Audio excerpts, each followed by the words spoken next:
Maitri Upanisad. This is the knowledge of Brahman as found in all the Upanishads and is revealed by the sage Maitri. The glorious Valakiryas were pure and good, and once they asked Kratu Prajapati, "Since this body is like a chariot without consciousness, who is the spirit who has the power to make it conscious? Who is the driver of the chariot?" Prajapati answered, "There is a spirit who is amongst the things of this world, and yet he is above the things of this world. He is clear and pure, in the peace of a void of vastness. He is beyond the life of the body and the mind, never born, never dying, everlasting, ever one in his own greatness. He is the spirit whose power gives consciousness to the body. He is the driver of the chariot." Then the Valakiryas said, "Master, how does this pure being give consciousness to the unconscious body? How is he the driver of the chariot?"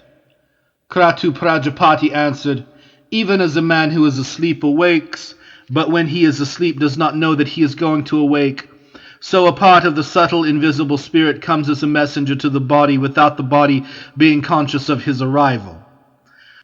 A part of infinite consciousness becomes our own finite consciousness, with powers of discrimination and definition, and with false conceptions. He is in truth Prajapati and Visva, the source of creation and the universal in us all. This spirit is consciousness and gives consciousness to the body. He is the driver of the chariot."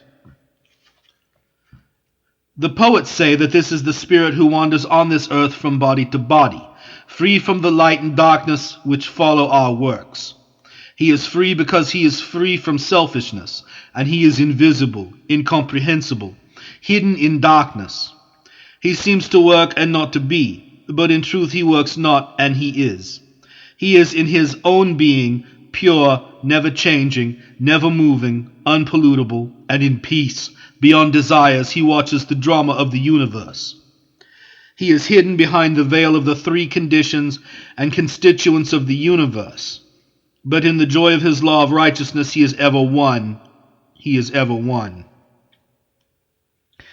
The Valakiryas said, "Master, you have spoken to us of the greatness of the Atman, the spirit, the supreme soul. But what is the soul who is bound by the light or darkness which follow works, and who, born again from good and evil, rises or falls in its wanderings under the impulse of two contrary powers?" Prajapati answered, "There is indeed the other soul, composed of the elements of the body, the Bhutatman, who is bound by the light or darkness which follow works, and who, born again from good and evil, rises or falls in its wanderings under the impulse of two contrary powers." And this is the explanation. There are 5 subtle elements, tanmatras, and these are called elements. There are also 5 gross elements, mahabhutas, and these are also called elements. The union of these is called the human body.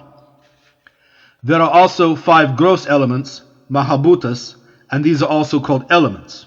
The union of these is called the human body. The human soul rules the body, but the immortal spiritual soul is pure like a drop of water on a lotus leaf.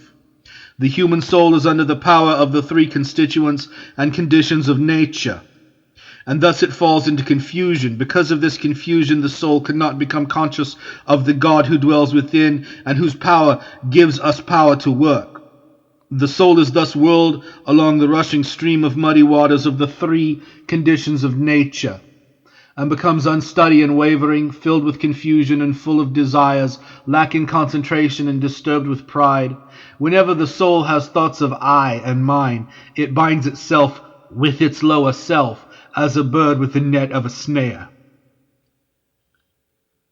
Brahman is, thus says the seer of Brahman, Brahman is the door. Thus speaks the man of austere harmony whose sins have been washed away. Aum is the glory of Brahman, says the man of contemplation, forever thinking on Brahman. It is therefore by vision, by harmony, and by contemplation that Brahman is attained. In the beginning all was Brahman, one and infinite. He is beyond north and south, and east and west, and beyond what is above or below. His infinity is everywhere. In him there is neither above, nor across, nor below, and in him there is neither east nor west. The superior The Spirit Supreme is immeasurable, inapprehensible, beyond conception, never born, beyond reasoning, beyond thought. His vastness is the vastness of space. At the end of the worlds all things sleep.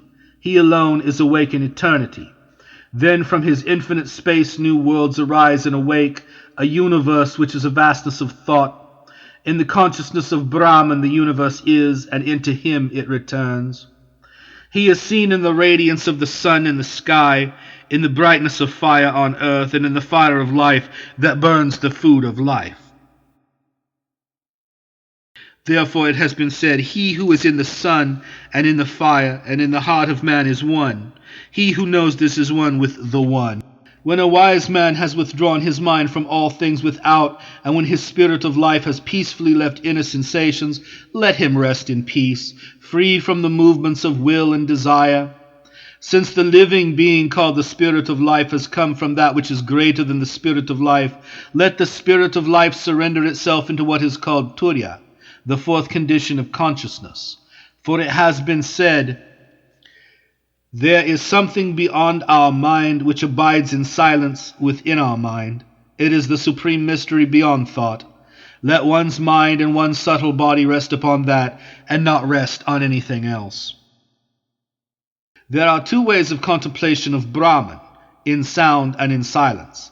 By sound we go to silence. The sound of Brahman is Om. With Om we go to the end, the silence of Brahman. The end is immortality, union and peace. Even as a spider reaches the liberty of space by means of its own thread, the man of contemplation by means of Om reaches freedom. The sound of Brahman is Om. At the end of Om there is silence. It is the silence of joy. It is the end of the journey where fear and sorrow are no more. Steady, motionless, never falling, everlasting, immortal. It is called the omnipresent Vishnu. In order to reach the highest, consider in adoration the sound and the silence of Brahman. For it has been said, God is sound and silence. His name is Om. Attain therefore contemplation in silence on him. Even as fire without fuel finds peace in its resting place, when thoughts become silenced, the soul finds peace in its own source. And when a mind which longs for truth finds the peace of its own source, then those false inclinations cease which were the result of former actions done in the delusion of the senses. Samsara, the transmigration of life, takes place in one's own mind. Let one therefore keep the mind pure, for what a man thinks that he becomes. This is a mystery of eternity. A quietness of mind overcomes good and evil works, and in quietness the soul is one. Then one feels the joy of eternity. If men thought of God as much as they think of the world, who would not attain liberation? The mind of man is of two kinds, pure and impure. Impure when in the bondage of desire, pure when free from desire. When the mind is silent, beyond weakness or non-concentration, then it can enter into a world which is far beyond the mind, the highest end. The mind should be kept in the heart as long as it has not reached the highest end. This is wisdom and this is liberation. Everything else is only words. Words cannot describe the joy of the soul, whose impurities are cleansed in deep contemplation, who is one with his Atman, his own spirit. Only those who feel this joy know what it is. Even as water becomes one with water, fire with fire, and air with air, so the mind becomes one with the infinite mind, and thus attains final freedom. Mind is indeed the source of bondage and also the source of liberation. To be bound to things of this world, this is bondage. To be free from them, this is liberation. Glory be unto Agni, the god of fire, who dwells in the earth, who remembers the world. Glory be unto Agni, the god of fire, who dwells in the earth, who remembers the world. Give this world to him who adores thee. Glory be unto Vayu, the god of the wind, who dwells in the air, who remembers this world. Give this world to him who adores thee. Glory be unto Aditya, the god of the sun, who dwells in the sky, who remembers this world, give this world to him who adores thee.